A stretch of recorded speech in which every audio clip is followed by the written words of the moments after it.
The habits that actually build mental strength are not the ones anyone posts about. They're darker than that, quieter, and most people spend their whole lives avoiding them. The people who come through hard things, not just survive, but genuinely come through, they all did the same 5 things. And none of them are comfortable, not a single one. This is about those 5 habits, what they look like, what they cost, and what they give back, which is something no easier path has ever been able to give. Dark habit 1, voluntary discomfort. Mentally strong people do not avoid pain deliberately on their own terms, before life chooses it for them without warning. When you voluntarily choose discomfort, your nervous system learns something critical. This is survivable. I chose this. Rewires the stress response. Discomfort is simple. You have to do it when you not want to. That is the entire point. The moment you only do hard things when you feel ready, you have already stopped training. Every time you run from a manageable discomfort, the shadow self grows slightly larger, and eventually it is not manageable anymore. It is just fear. The mentally strong do not feel less fear.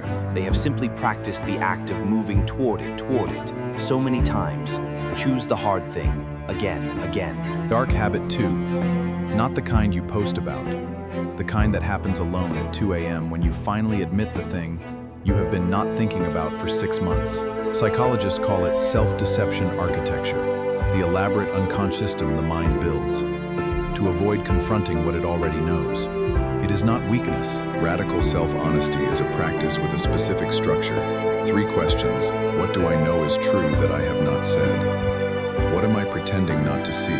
The hardest part of radical self-honesty is not the questions. It is staying in the room with the answers. Most people reach the answer and immediately begin explaining why it does not count. Here is what radical self-honesty builds that nothing else can. Trust in yourself. And nothing collapsed, you begin to understand you are more solid than you thought. Dark habit 3, processing rejection. Not avoiding it, not numbing it, not spinning it, actually processing it. Sitting with it long enough for it to tell you something real. Every rejection activates the same neural pain pathway as physical injury. The brain does not distinguish. It registers it as a wound, which is why the impulse to immediately numb. Research on emotional processing shows a critical finding. When people allow themselves to fully feel rejection defined period, then deliberately close the window, Mentally strong people do not experience less rejection. They process it faster, not by avoiding the pain, but by letting it complete its cycle. Grief has a natural rhythm. The people who know Kai are not always sure why he does not carry old weight because been through. It is this, he finishes things. Dark habit 4, tolerating being misunderstood. This one is underestimated because it sounds passive. It is not. Choosing to stay in your own lane while someone else. The human brain's need for social approval is ancient and powerful. Feeling misunderstood, the mentally strong do not eliminate this. They learn to feel it and not act on it. The practice of tolerating misunderstanding has a specific shape. Resist the urge to explain, correct, or perform. Write what is actually true in your notebook. Let that be enough. The shadow self feeds on the need to be understood. Every time you chase external validation, it grows. It gets quieter. Not silent, just quieter. What being misunderstood builds, tolerate rather than fixing it, is something psychologists call identity stability. Know who you are, regardless of who others decide you are.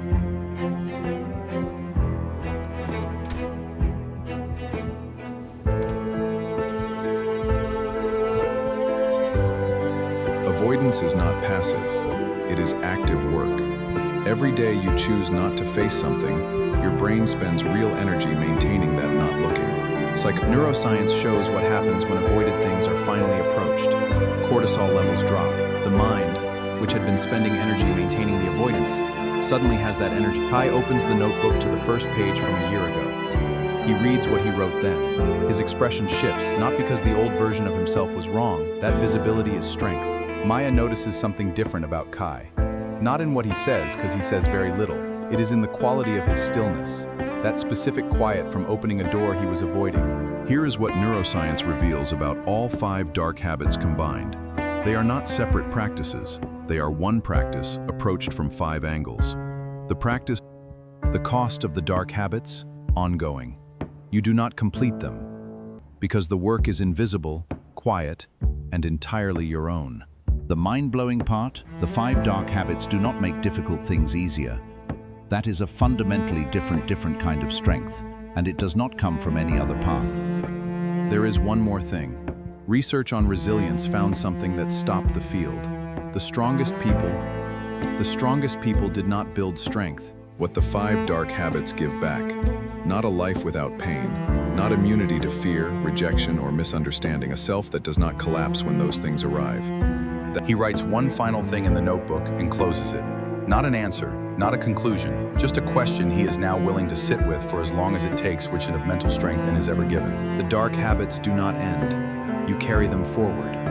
And the extraordinary thing, and which you can only discover by practicing, is that because you get stronger. You are not your avoidance. You are not your old fear. You are the person who decides, again and again, to turn toward what the brain says.